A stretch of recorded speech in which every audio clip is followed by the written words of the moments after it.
Can Cata 30s complete floor 7 of the Catacombs faster than a Cata 50 duo? We're answering that today because I put together a team of Cata 30 dungeon players and pitted them against two of the best dungeon players I know. We're going to analyze the gameplay from both parties, not only to see which party can complete the floor faster, but also find out just what separates the top from the average. But first, we have to gather these players together. For the Cata 50 duo, I reached out to my friend the Holy Chicken and told him he could pick whoever he wanted to be his duo, and he settled on Kiki S22.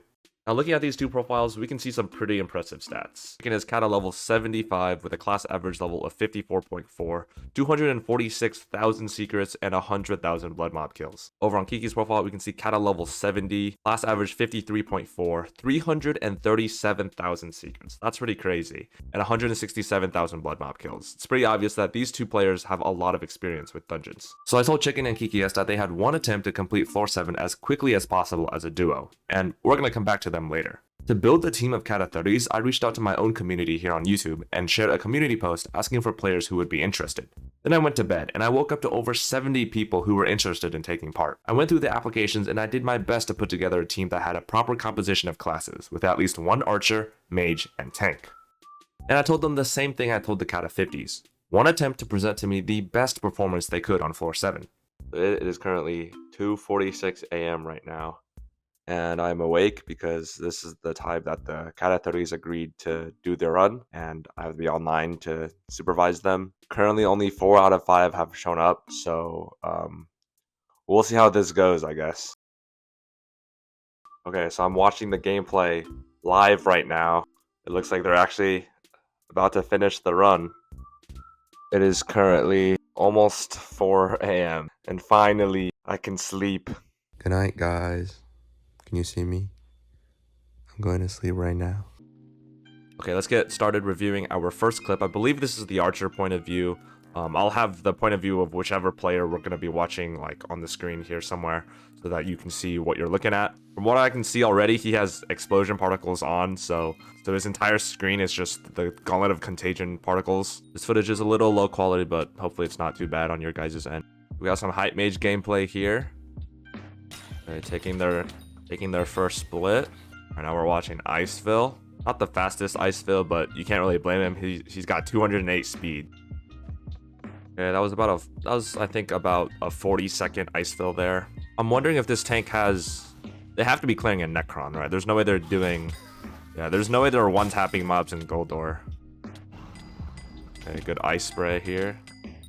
Okay, yeah, they are using Necron. Okay, so it's not a true tank. Most tanks in floor 7 are typically true tanks that only use Goldor. It's very rare to see a tank that actually has a second set for clearing. You know, like I remember playing up till M5, and a ton of tanks were still just purely using Goldor without a clearing set. So it's really nice to see someone get in and have both of these sets super early on. We got some room stacking going on here.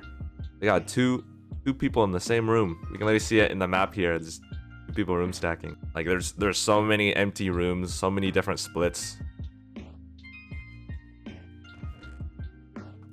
Ooh, this guy doesn't know the trick. He doesn't know. You can actually, for that specific secret, you can actually just right-click the mushroom after you get the secret and it'll just teleport you back. Okay, we got some stonking. That's good to see.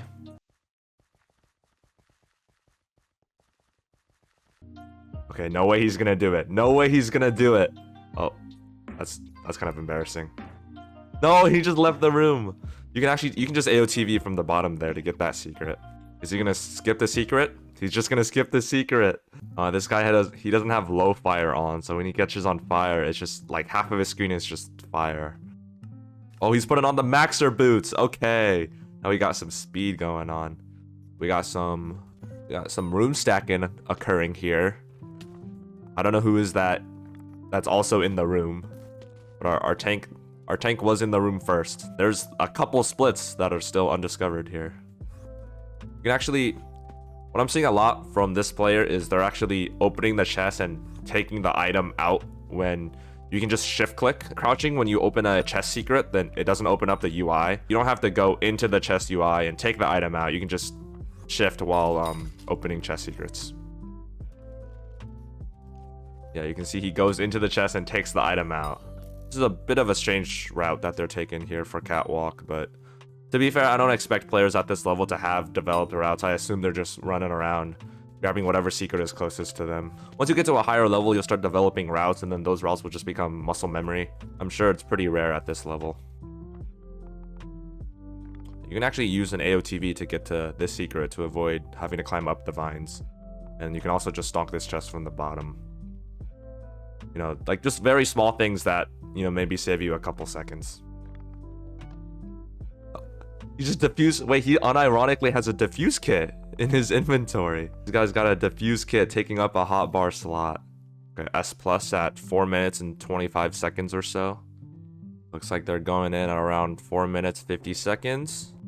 All right, now let's get into the boss. The tank starts to take aggro of Maxor, and of course Maxor's AI makes it aggro someone else. Okay, Jerry Machine Gun up, Maxor. Oh, and then lag back. If you flick your head too much, then Watchdog lags you back. And that's first crystal. Get it into the laser. And our tank does have aggro now, so that's good. Crystals are taking a little while. The second crystal is not even down yet. Looks like, okay, second crystal is down. The second round of crystals in Maxor. The fourth crystal is still not down. Looks like this mage is going to have to get 3 out of the 4 crystals. Especially in a lower Cata party like this, it'd be nice to see some last breaths here. I mean, they have it in their hotbar, so with like the explosion particles and the fire covering half of his screen, like I don't know how people play like this. Finish off Maxor, okay.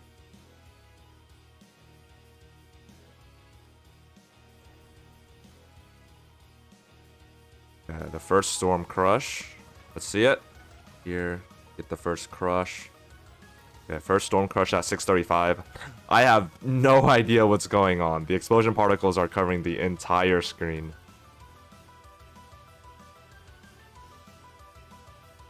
Yeah, it looks like Storm just aggroed someone else last second and was able to dodge the beam. So they're going to have to go for a second crush. Probably shouldn't have lowered all the way. They get it on the second time. And the second crush at 657. Now we're heading into the Goldor phase at 707. I don't think they discussed who was doing which terminal beforehand. Okay, I think he does the third terminal here. Okay, so the mage doesn't actually do any terminals. They do get both of the levers. I'm just wondering, what I'm wondering is, are they going to stick to the proper terminals, or are they just going to complete random ones? He does first term here instead of going to third. It does save a little bit of time if everyone, you know, has designated terminals and just sticks to those. Okay, he's doing first terminal here. I think he's just going to stick to the first terminal. No one's blowing up the gate. They just lost 5 seconds from not blowing up the gate. I mean, you can blow up the gate in so many ways. Mages can use their guided cheat. What am I watching here? Oh, he doesn't have a Bonzo. He doesn't have a Bonzo staff. He's just doing all the parkour as intended. But even if you're not the best with Bonzo staff movement, you gotta just try and just do it. And that's how you improve. Looks like they're struggling to know like what terminal they're supposed to be doing, and most of them are just running around grabbing the first terminal that they can see, rather than actually like, you know, dividing the terminals, like you get first, I get second. That way they don't, you know, end up stacking on accident. You can see like they're stacking with each other on accident just because they don't know like where they're actually supposed to be. Oh, here we see our tank die. It's the first death of the run though, so he says here, okay. He says here, Bonzo didn't go off, right? Which is fair. But I did notice that, I think it's around here, right here. If we look at his health, at this instant, his Bonzo has already popped. You can see in chat it says, your Bonzo mask saved your life. So his Bonzo already popped in Maxword phase, which is why he does not go off when he dies here in Goldor. He does not go to first terminal here.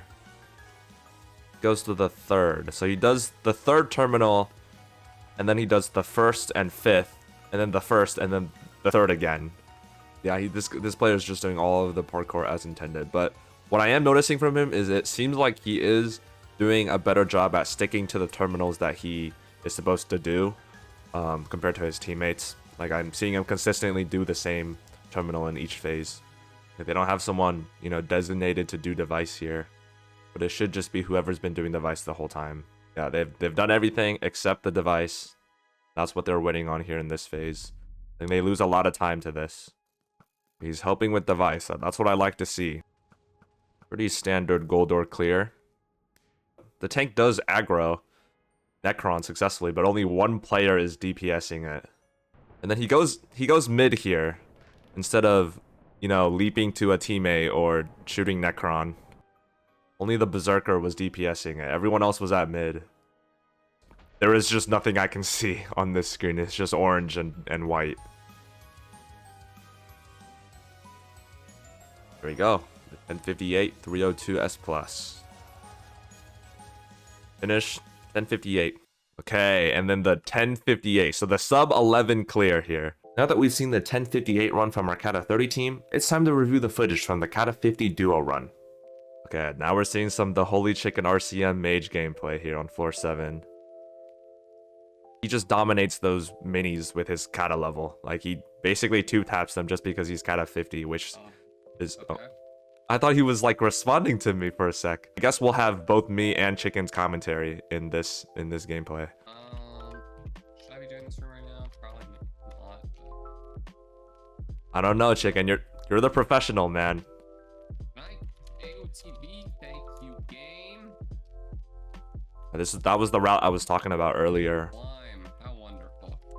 This has got to be one of the worst new rooms they've made. Blood rushing, and then having to clear this room is so annoying. Is he stuck? Did he get himself stuck? He got himself stuck. He definitely lost a lot of time there, though, failing the stonk swap, getting stuck in that wall. Is that... Whoa, okay. That didn't suck, surprisingly. I wasn't even done processing the fact that they were at 300 score and they were already in. I think the Cata 30s entered at around 4 minutes or so. We can see they entered around 3 minutes. Definitely a quicker pace than the Cata 30 team already. Like, we saw the Cata 30s struggle when the mage had to get 3 of the crystals, but here there's only 2 of them in this run. Hold on. What was that? Is that a second Hyperion? The Hyperion in his inventory is heroic, and the Hyperion that he uses later is withered. So I know he's rocking 2 Hyperions here. I'm like, this guy's rocking a Kime 5 Hyperion. I think this guy single-handedly has more Wither Blades than the entire Cata 30 party combined. Okay, so since there are only 2 of them, Chicken has to solo DPS Storm, and Kiki has to do both pads. But, I mean, that was on par with a full party. And the leap, okay, so that they can instantly go into Golder phase. And, okay, Golder's dead. Cata 50 is allowing them to basically instantly do enough damage. 719, a 719 S+ run. Now that we've seen point of views from both runs, we can see that the Cata 50 duo completed their run almost 4 minutes faster than the team of Cata 30s, which really goes to show that skill does go a long way. All of the tiny things that the top players do to save a second here and a second there all accumulate into much faster runs, and when you're doing thousands of runs, that's a lot of time saved. But we also have to realize that the standard is much higher at the top. While 1058 floor 7 might seem completely unacceptable to anyone over Cata 35, it's probably a miracle for the lower level party finder runs. And on the other hand, while a sub 6 or sub 7 M7 run might seem completely impossible to most, it's the standard for a lot of highly skilled parties. If you guys want to see a sequel with higher Cata levels or more Cata 50s, let me know. I don't really know how to end this video, so I'm probably just going to end up randomly cutting the video.